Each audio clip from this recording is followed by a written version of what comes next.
Chers amis, heureuse de vous retrouver pour un mini quiz du coaching numéro 3 où vous avez été nombreux à me poser des questions, des interrogations, certaines inquiétudes. Et donc nous allons faire le point sur qu'est-ce qu'un amour sain, véritable, authentique, où nous pouvons évoluer l'un et l'autre, nous épanouir. Où en es-tu dans tes amours? Et pour cela, nous allons observer et répondre à ces questions. Les règles d'or. Tout d'abord, mes valeurs. Dans ta relation, es-tu fidèle à tes valeurs? Pense à ce qui est essentiel pour toi, comme la fidélité, la communication, le respect. Ne les sacrifie pas. Sois respectueux, compatissant à l'égard de toi-même. Dans le cas contraire, on te manquera de respect, tu souffriras inutilement. Si toutefois tu as fait des coups de ciseaux, tu as mis des coups de ciseaux à tes valeurs, sache qu'à tout moment tu peux les rectifier, tu peux les corriger, tu peux en parler. Tu ne dois pas céder à du chantage affectif, tu ne dois pas céder à tes peurs, accepter l'inacceptable pour toi. Chacun, nous avons nos limites et nous devons nous respecter. Le point numéro 2, connais-tu les priorités, le code éthique de ton partenaire? Essaie de comprendre ce qui est important pour lui ou pour elle. Et vois si cela est compatible avec toi. Si c'est le cas, parfait, Cupidon ne s'est pas trompé. Si tes valeurs sont éloignées, attention, le terrain est glissant. Mais ça ne veut pas dire impossible. Ça veut dire qu'on va devoir l'un et l'autre trouver la bonne harmonique, le bon ajustement. Et pour cela, déployer beaucoup d'amour. Le point numéro 3, as-tu des attentes idéalisées envers lui ou elle? Comment te sens-tu lorsqu'elles ne sont pas satisfaites? Colère, tristesse, incompréhension, manipulation, peur. Et je dis bien souvent manipulation. Quand il y a la peur, il y a la manipulation. On cherche à ce que ce partenaire se comporte tel qu'on le souhaiterait idéalement. Mais l'idéal, vous l'avez vu, n'existe pas. On va composer une relation saine parce qu'on va pouvoir communiquer ensemble. N'essaie jamais de transformer ton partenaire, tu l'agresses.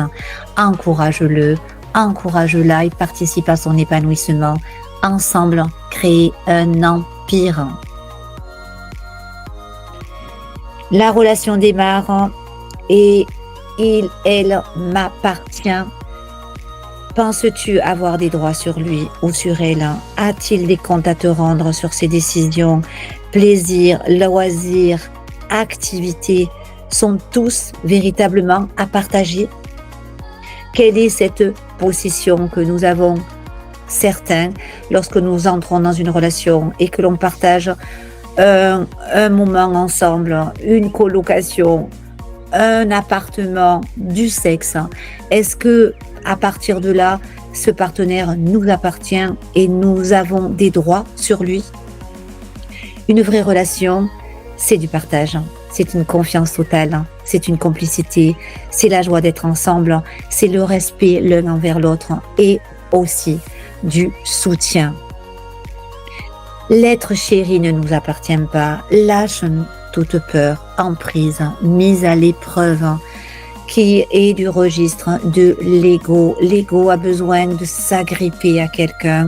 L'ego a besoin que l'on nous prouve que la personne nous aime.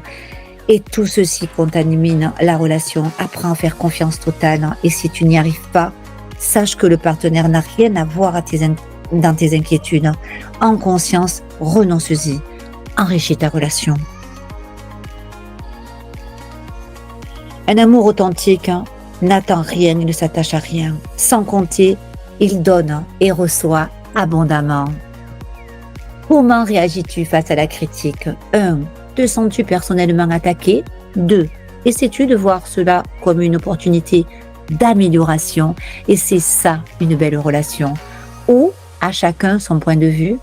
Là aussi, on peut très bien ne pas partager le point de vue de notre partenaire sans pour autant devenir son ennemi ou qu'il devienne notre ennemi. Reconnais tes faiblesses, accueille-les, corrige-les.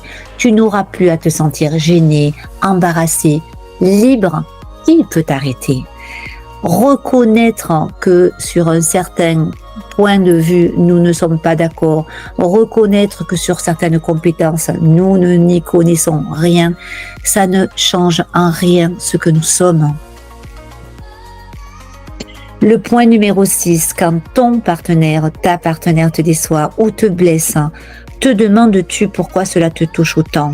Quel lien fais-tu entre cette réaction et la propre perception de toi-même? Et n'oublions pas que parce que nous sommes imparfaits, nous blesserons. Que ce soit de manière consciente ou de manière inconsciente, nous blesserons et on nous blessera. Le reconnaître rend indulgent et conciliant. Devant tout désaccord, prends du recul, calme l'émotion, découvre l'intention. Que cache cette attaque? Colère, tristesse, frustration, déception. Exprime ton ressenti. Prends le temps qu'il te faudra, mais ne blesse pas à ton tour. N'utilise pas les mêmes armes parce que nous rentrons dans un rapport de force et dans une relation qui va devenir toxique. Tu me blesses, alors je te blesse. Non, non. Tu me blesses, mais ça ne change rien à la belle personne que je suis, aux qualités que je développe et que je vais te donner, t'apporter. Construire une relation saine et solide, c'est difficile, mais non impossible. Cela demande beaucoup d'amour à l'égard de soi-même pour le donner sans compter à son partenaire et aux autres. Ton pire ennemi, c'est l'image que tu as de ta personne et non la relation. Elle n'est que ton propre reflet. Et oui, toute la relation que nous entretenons, notre partenaire, si nous le choisissons inconsciemment, si nous sommes attirés par cette personne, c'est parce qu'elle a beaucoup de choses à nous enseigner. On a beaucoup de choses à apprendre l'un de l'autre, à découvrir sur soi. Saisissons l'opportunité et cessons les reproches. Communique avec bienveillance, regarde le chemin bénéfique déjà parcouru ensemble. Concentre-toi sur les qualités de cette personne et non sur ce petit détail qui t'a blessé. Parce que ce petit détail, nous pouvons toujours le corriger. À quelle fréquence te juges-tu sévèrement pour tes erreurs ou tes échecs? Penses-tu que cette autocritique influence la manière dont tu vois les autres? Corrige tes erreurs, tes conduites et comportements toxiques dès que tu t'en aperçois. Embellis la relation. Point 8. As-tu besoin de l'approbation ou de la reconnaissance de ton partenaire pour te sentir bien dans ta peau? Si oui, comment cela affecte-t-il ta relation? Ton partenaire a le droit de ne pas être de ton avis. Ton partenaire a le droit aussi de ne pas reconnaître ce point de vue, mais c'est pas pour autant qu'il est ton ennemi. Ne cède jamais à la peur, elle t'affaiblit, accepte-la, familiarise-toi avec elle, tu deviendras plus tolérant et surtout plus puissante. Point numéro 9, lorsque tu es en conflit avec ton partenaire, prends-tu du temps pour réfléchir à ce que ce conflit révèle sur tes propres insécurités et ou tes besoins émotionnels? Parce que si tu ne pardonnes pas le passé, il te poursuit. Et c'est ce passé qui contamine la plupart de nos relations. Il t'alourdit. Vois-le comme une opportunité de devenir meilleur. Remercie l'ennemi. Il n'a plus de pouvoir sur toi. Question numéro 10. Comment traites-tu les personnes qui te rappellent des aspects de toi-même que tu n'aimes pas? Est-ce que tu leur dis « arrête », refuse tout orgueil? Quand tu te retrouves confronté à une situation qui ne te convient pas, quand tu vois ton partenaire qui a une attitude qui ne te plaît pas, ne lui dis pas « arrête ». Ne nourris aucune rancœur, dureté ou insensibilité, parce que tout ceci alimente une mésestime et un manque de confiance en toi. Tu te durcis, tu es blessé par l'attitude ou les propos que ton partenaire vient d'avoir. Et là, ça devient compliqué parce que au lieu que la communication s'installe, nous allons nous éloigner. Utilise l'humilité, c'est ta force.